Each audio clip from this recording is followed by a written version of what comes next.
So let's go Cram-o-matic. We'll discard the Quick Ball because the Quick Ball is the least important card. We did get that heads, and we can now go for the Houndoom. The reason why I think we want to do Houndoom is so that we could always power up as many energies as we'd want in this situation. So let's go Houndoom there. We want to hold on to this Urn of Vitality since we already have it. We're going to be searching for it next turn. Let's build up this energy on Gengar. And if our opponent knocks out our active, that's cool. We just drew 3 prize cards with that Pokemon. So Fear and Panic, again, 280 damage. You are now watching Zach Lesage, the best place to learn about competitive Pokemon TCG. Let's get it. What's going on, YouTube? Welcome back to the channel. Zach Lesage here. Today we're going to be covering over Gengar VMAX. So Gengar VMAX is a deck that I've been holding and playing for the past month. I've been seeing some tournament success with it. And I've most recently added Cram-o-matic and Battle VIP Pass to the deck to kind of take it to another level. This is a very radically new version of the deck, so I did want to cover it on the channel so I can show you what this deck can do. That being said, check the list out in the description. You can copy and paste it right into PTCGO. We're going to cover the deck in the deck profile, so let's check that out right now. Here's the list, and let me explain why I think Gengar VMAX is very good. Some people say it's not. I totally think this is one of the best cards out of the sets. Fear and Panic for 2 dark energies, which you could easily power up with Houndoom's Single Strike Roar, allows you to do 60 damage times the amount of your opponent's Pokemon V and GX in play. Considering we're playing Standard, it's going to be V, VMAX, V Union, V Stars when those come out. A lot of decks have a Crobat on their bench. They have access to a couple of V Max Pokemon, and Fear and Panic can usually knock out most Pokemon V with some single strike energies. If not, it's a good attack to 2-hit into your opponent with.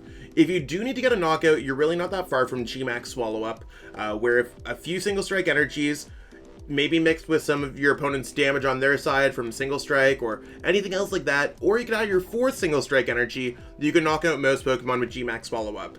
I decided to cut the Umbreon from this deck, just because I felt like you could Cram-o-matic and do cool things with that. So let me get into that. Single strike decks often struggle by having a lack of bench Pokemon or failing to set up at the beginning, getting your Houndours in play, getting your Gengar Vs in play.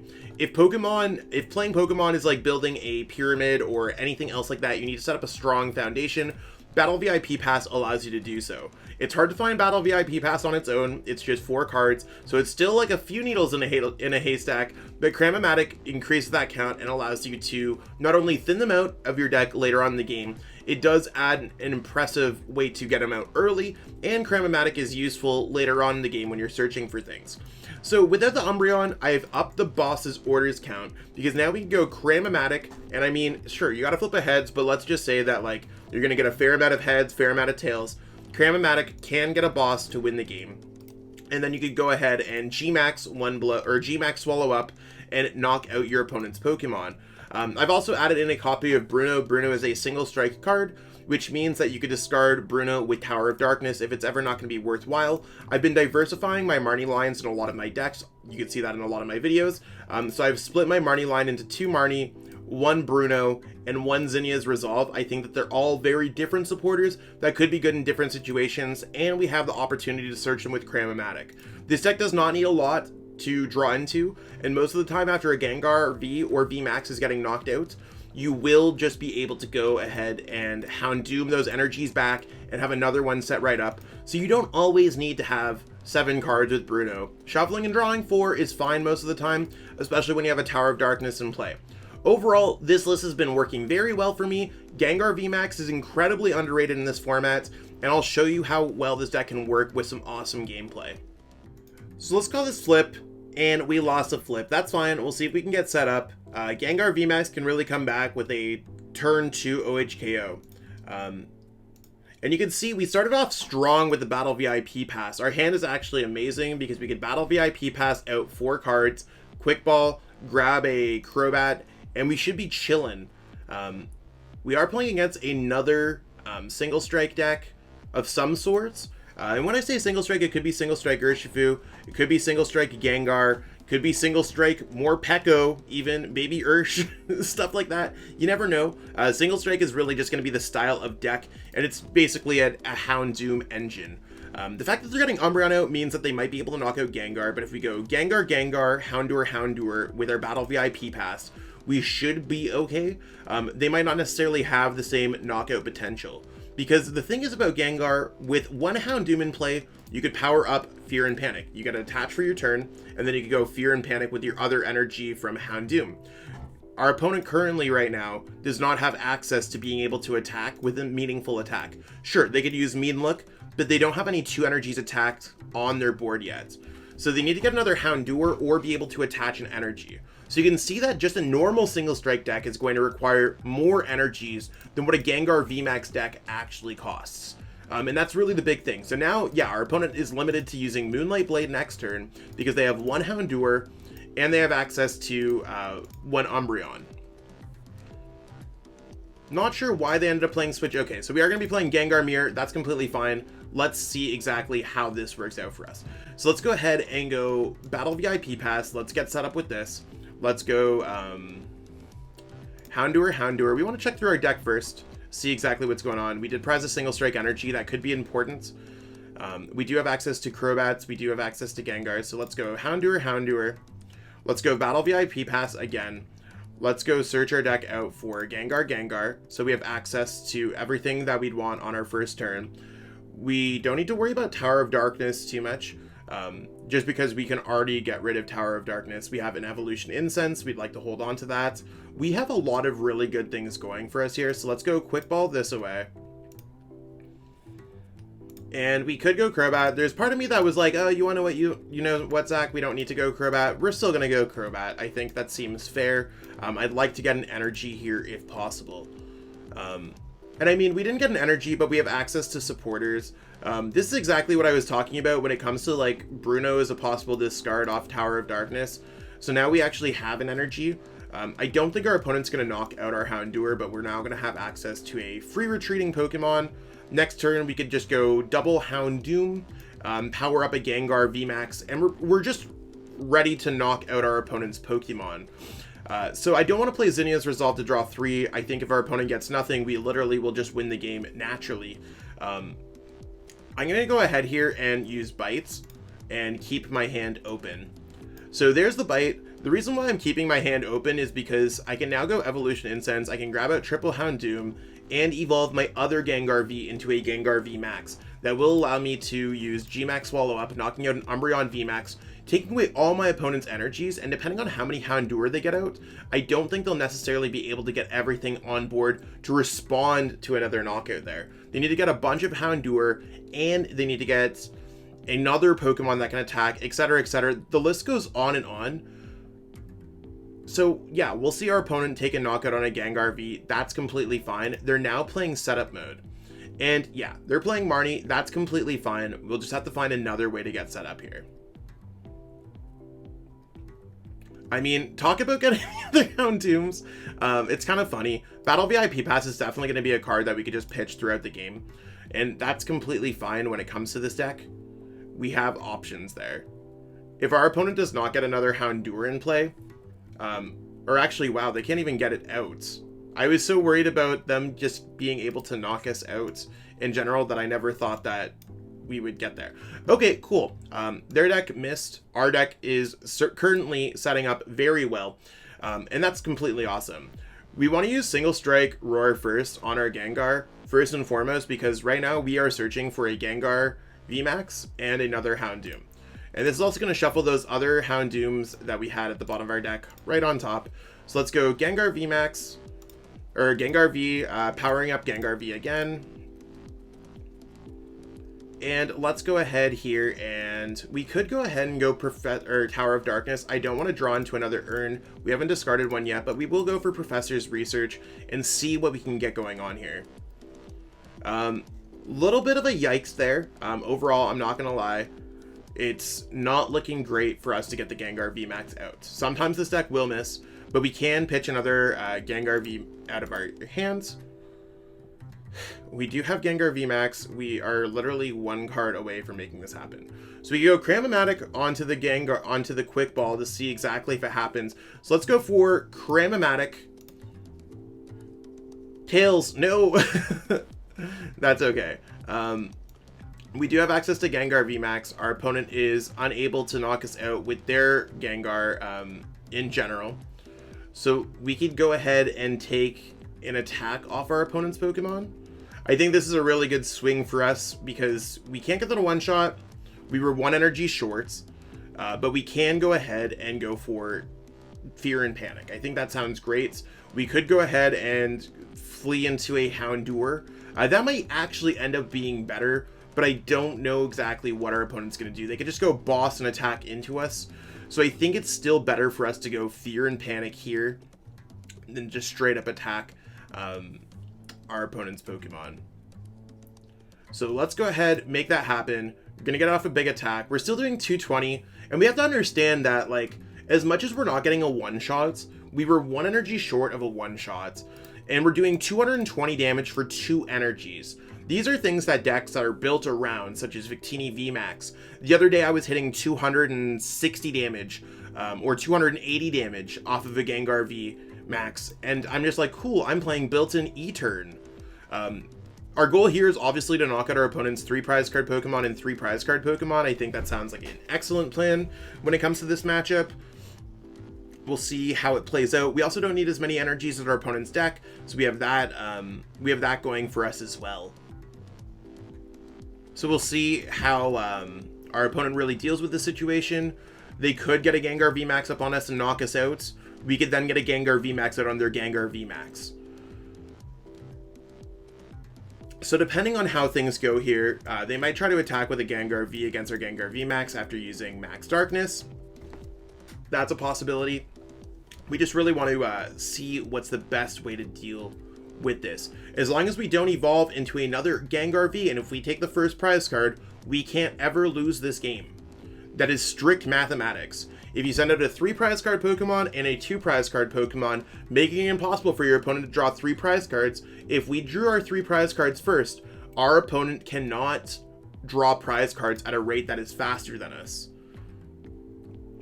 And with having 2 Gengars in play, we're always ready to knock out our opponent's Pokemon. Even if they knock out this Gengar V on the bench, we could just put another Gengar V on the bench.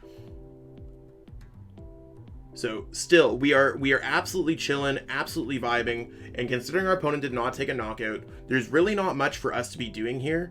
We could go Cram-o-matic again. I don't really see a reason why not to. I think that actually seems like a pretty good idea. So let's go Cram-o-matic. We'll discard the Quick Ball because the Quick Ball is the least important card. We did get that heads, and we can now go for the Houndoom. The reason why I think we want to do Houndoom is so that we could always power up as many energies as we'd want in this situation. So let's go Houndoom there. We want to hold on to this Urn of Vitality since we already have it. We're going to be searching for it next turn. Let's build up this energy on Gengar. And if our opponent knocks out our active, that's cool. We just drew 3 prize cards with that Pokemon. So Fear and Panic, again, 280 damage for only 2 energies. That's a huge attack. And we are going to take the first prize card. And we got some of those energies back that we're probably going to be looking for.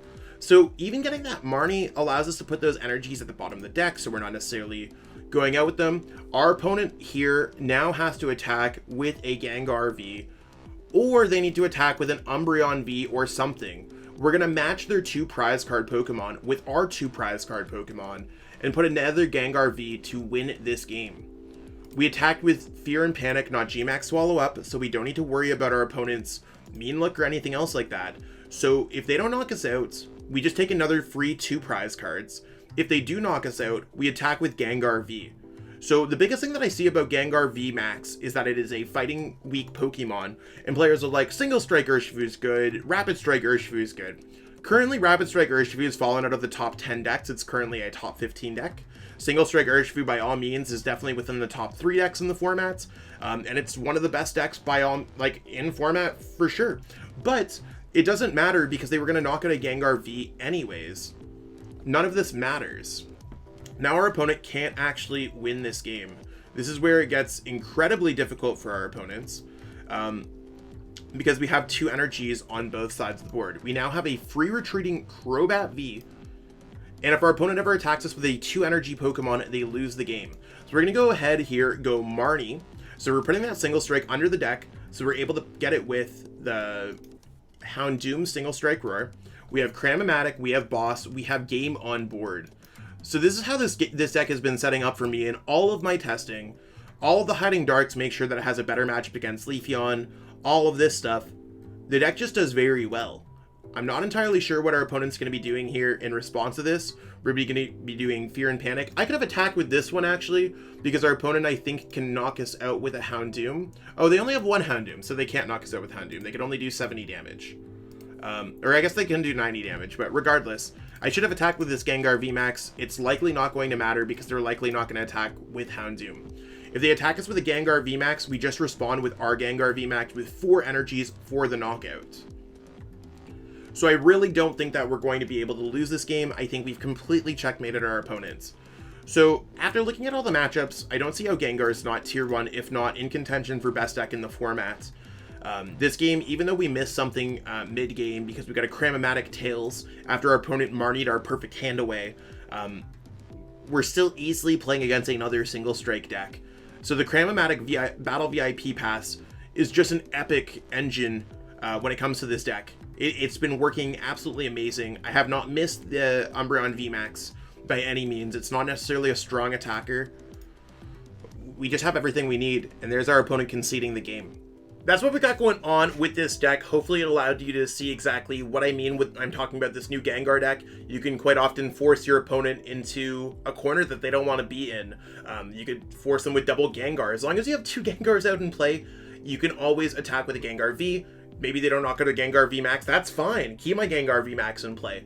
Against fighting type decks, you could just attack with the V Pokemon. They'd likely knock out that V Pokemon anyways. If you're playing a VMAX deck that is fighting type, and you were unable to knock out a Pokemon V in general, your deck's probably not valid. Single Strike Urshifu V would be able to knock you out in general, and for the most part, Gmax Rapid Flow, or even just attacking with Gale Thrust or anything else like that, those are attacks that would have done enough damage or close enough to it where they would have got a knockout on a Gengar V. That's fine. Bring it back, knock it with a Gengar V Max. So you go 2 prize card, 3 prize card, 3 prize card. That allows you to win the game relatively quickly. Sure, you could maybe you'll lose to a Rapid Strike Urshifu V Max. That's one of those things where I could totally see this deck folding to that. That's fine. We're allowed to have one bad matchup out of a lower top 15 deck right now. The deck is great by all means, but it is one of those things where you got to look at all the matchups and see exactly what's relevant. As long as you're able to knock out Pokemon in this format in one hit, which Gengar does probably the most efficiently out of any other deck, there's no reason why this deck is not tier 1. Some might view this video as meta manipulation, some might view it as a lot of things. Quite honestly, it doesn't matter. By all means, make up your own decision when it comes to this deck. I wouldn't recommend a deck to you that I did not think was good. I currently think that this deck is the most underrated deck in the formats. It's one of those things, when I was playing Blacephalon GX, I was able to make top 8 at Latin America International Championships. That's really when the set was coming out and players were like giving the deck a little bit of hype. After I made top 8, I was able to follow it up the next week with a top 16 at Roanoke Regionals. After that point, the deck kind of faded out of the tier 1 popularity. And I was able to take that deck again to win Mexico City. I was able to then win, a couple weeks later, I was able to win in Collinsville Regionals. I was able to take a deck that no one was playing and see the success of that deck. I think Gengar VMAX, if anything, is more successful than Blacephalon could be. And if there was a Regionals, I'd have no problem taking this deck to a Regionals. As long as there's not a bunch of fighting decks that got invented overnight. I think Gengar VMAX is legitimately a good deck, and I highly encourage you to try this deck out. Form your own opinion about it. It's been working really well. The Battle VIP Pass Cram-o-matic makes a single strike kind of archetype better, and the fact that we've kind of took out a lot of the cards that were cluttering this deck up to make it more pure Gengar makes this archetype better. I've been playing this deck over the past month. I picked up numerous top cuts with it, not all of them being big events. Some peeps want me to clearly put that out there. They're not the biggest events because I run the biggest events, and that's completely fine. It's completely fine. I think if anyone's having any success at any kind of tournament, it's always worthwhile to look into. And I think I'm kind of a successful enough player with a successful enough YouTube channel that it's worthwhile to check out. That being said, check this deck out. I hope everyone enjoyed this video. I'll catch up with all y'all later. Peace out and have a great day. I truly appreciate you taking the time out of your day to watch this video. It means the world to me. And my goal with this channel is to spread my love of the game and knowledge with our entire Pokemon TCG community. If you haven't already, help signal boost this video to other Pokemon TCG fans by liking it, sharing it with your friends, and subscribing to the channel. Hopefully we reach our goals really soon. Check out this recommended video, and have yourself a great day. Thanks.